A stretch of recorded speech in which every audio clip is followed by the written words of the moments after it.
بسم اللہ الرحمن الرحیم. ناظرین محترم، میں ہوں عرفان محمود برق، جس نے فتنہ قادیانیت پر لا تعداد لعنتیں بھیج کر سچے دین اسلام کو قبول کر لیا. اس وقت میں موجود ہوں محترم جناب غلام اسود چودھری، ایڈوکیٹ سپریم کورٹ، صدر ختم نبوت لارڈز فورم پاکستان، ان کے آفس میں.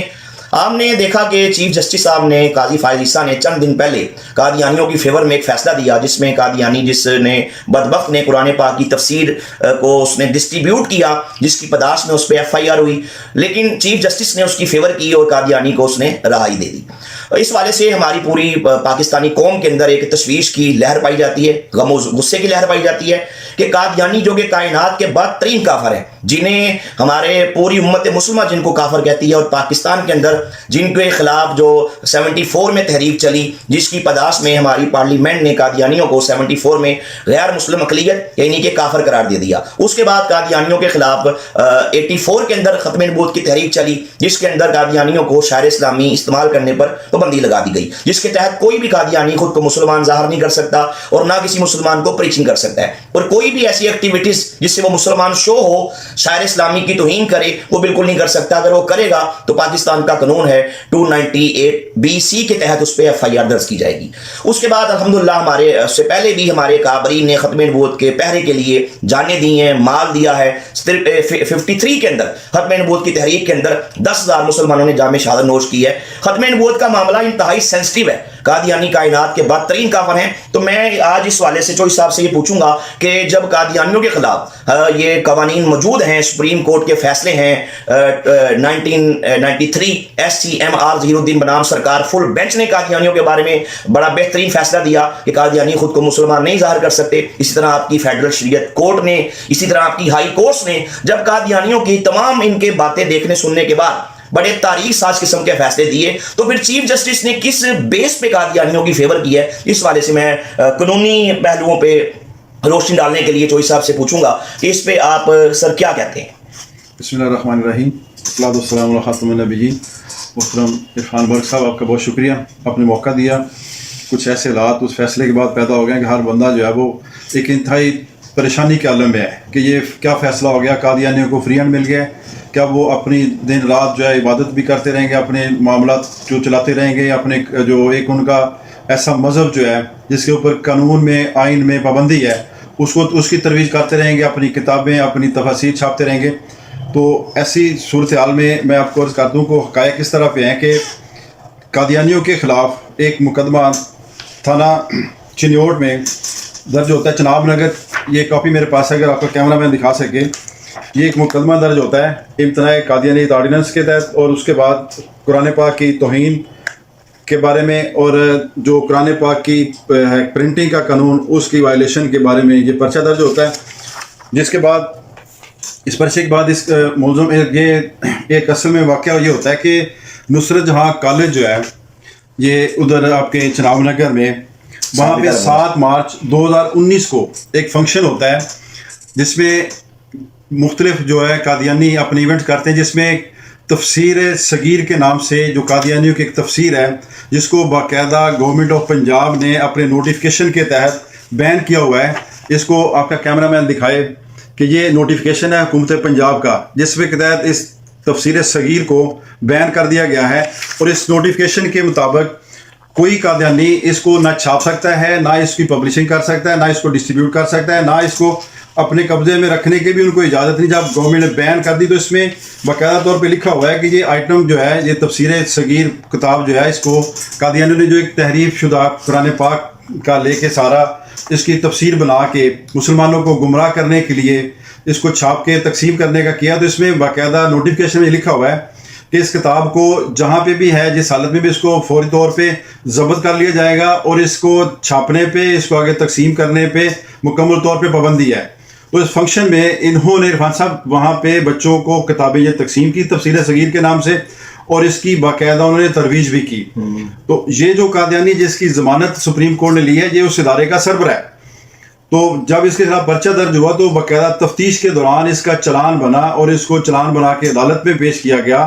اس کے خلاف 4 جرائم کے تحت، 3 کے تحت مقدمہ جو چارج فریم کیا گیا، جس میں 298C کے تحت، اور سیکشن قرآن ایکٹ کے تحت، اور 295B توہین قرآن کے تحت اس کے خلاف جو تھی وہ عدالت نے ٹرائل کورٹ نے چارج فریم کیا اور اس کی ضمانت جو تھی سیشن کورٹ سے ہائی کورٹ سے خارج ہو گئی. پھر اس کے بعد جب سپریم کورٹ میں ضمانت گئی ہے تو وہاں پہ اس کو نہ صرف سپریم کورٹ نے ضمانت دی ہے بلکہ ایک عجیب قسم کا فیصلہ دیکھنے میں آیا کہ جو دفعات لگائی گئی تھی اس کے خلاف جو انویسٹیگیشن والوں نے ایک مواد اکٹھا کر کے ٹرائل کورٹ کو دیا اور ٹرائل کورٹ نے اسی کی بنیاد پہ اس کے خلاف فرد جرم عائد کیا. وہ تمام کی تمام دفعات معزز سپریم کورٹ نے ان تمام دفعات کو حذف کر دیا کہ یہ دفعات بنتی نہیں ہیں.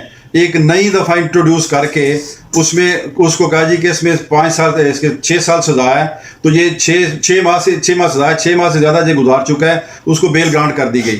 تو ان حالات میں اس کیس کا تو بالکل ٹرائل بھی ختم ہو گیا. حالانکہ ایسا نہیں ہوتا. جو عدالت ضمانت دیتی ہے وہ صرف اس کی حد تک ضمانت دیتی کہ کیا کوئی میلا فائڈی ہے, کوئی بدنشتی ہے یا کیس میں کوئی کسی قسم کا ڈاؤٹ پایا جاتا ہے. جب ایک برآمدگی ہوتی ہے, چیز سامنے آ جاتی تو اس میں تو کوئی شک والی بات نہیں رہ جاتی. اور مدعی کا یا گواہان کا تو اس کے ساتھ کوئی دشمنی کوئی نہیں, کوئی بدنشتی کسی قسم کی کوئی نہیں. جب مواد پکڑا گیا, کیس ڈاکومنٹری ثابت ہو گیا تو پھر سپریم کورٹ کو اس کے تمام دفعات ختم کر کے ایکسٹرا فیور دینے سے معاملہ کافی جو ہے نا مشکوک ہو جاتا ہے. اور کبھی بھی ایسا نہیں فیصلہ ہم نے دیکھا کہ ٹرائل کورٹ کی جو جورسڈکشن ہے, جو ٹرائل کورٹ کا کام ہے, وہ عدالت جو ہے بیل لینے والی عدالت ہے یا اپیلٹ کورٹ ہے وہ انجام دے دے. یہ تو معاملہ ٹرائل کا تھا, ایویڈنس آتی ہے, ایویڈنس میں ثابت کرتے ہیں اپنا کیس, اگر نہیں ثابت ہوتا تو بری ہو جاتا. تو ضمانت کے فیصلے میں ہی اس کو کر دیا گیا. اور ایک جو ان کی پٹیشن تھی سال نگرانی کی جس میں کہ یہ دفعات نہیں بنتی یہ بنتی ہے, یہ تو فیصلہ ٹرائل کورٹ کا تھا. تو اس کیس میں اگر دیکھا جائے تو ڈاکومنٹ کے لحاظ سے جو مواد وہاں پہ موجود ہے, جو برآمدگیاں کی گئی ہیں, جو گواہان کے بیانات ہیں, مدعی کا اپنا موقف ہے, ان تمام کو دیکھ کے جو جرائم جن کے فرد جرم عائد کیا تھا وہ بنتے ہیں.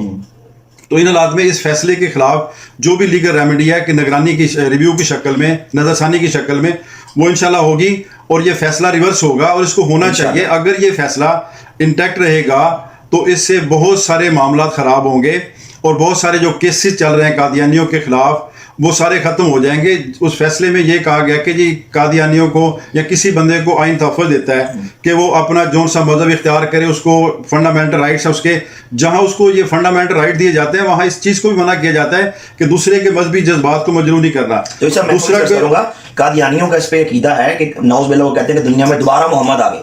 اور مرزا قادیانی کذاب کے بارے میں یہ ہرزہ سرائی کرتے ہیں کہ دنیا میں پھر سے محمد بن کے آیا.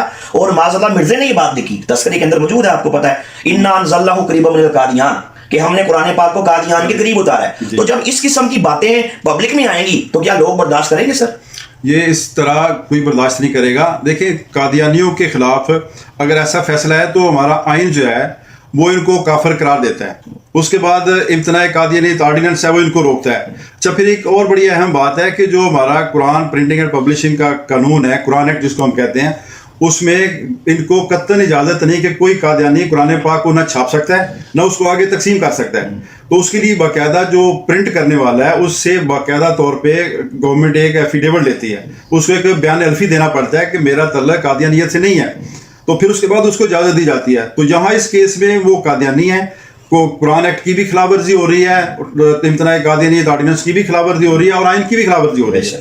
اور تمام چیزوں کو سائڈ پہ رکھتے ہوئے اس کو ایک ایکسٹرا فیور نظر آ رہی کہ مل گئی ہے اور دے دی گئی ہے, جو ایک اچھا ایگزامپل نہیں بنے گی. وہ بہت سارے اس سے معاملات جو ہے نا وہ خراب ہوں گے مستقبل. لا اینڈ آرڈر کا کل کو مسئلہ پیش آ سکتا ہے سر اس پہ. جس طرح ایک ریسٹلیس پائی جا رہی ہے, بے چینی پائی جا رہی ہے مذہبی طبقے میں, بلکہ عام مسلمان جو ہے وہ بھی اس فیصلے سے متاثر ہو رہا ہے کہ یہ کیسا فیصلہ آ گیا ہے کہ قادیانی جو ہے وہ مرزا قادیانی کی یا تحریف شدہ قرآن پاک جو ہیں جس کے اوپر پابندی ہے, گورنمنٹ نے باقاعدہ اس کو بین کیا ہوا ہے, اس کی ان کو چھاپنے کی اجازت دے دی گئی. اگر اس نے چھاپا ہے یا اپنے پاس رکھا ہے یا کہ اس کو تقسیم کر رہے ہیں, بچوں کو دے رہے ہیں, وہ سارے معاملات جو کر رہے ہیں تاکہ اپنے ایک جھوٹے مذہب کو ترویج دے سکیں جس کی نہ آئین اجازت دیتا نہ قانون دیتا, بلکہ سپریم کورٹ کے اپنے فیصلے جو ہیں وہ اس کی اجازت نہیں دیتے.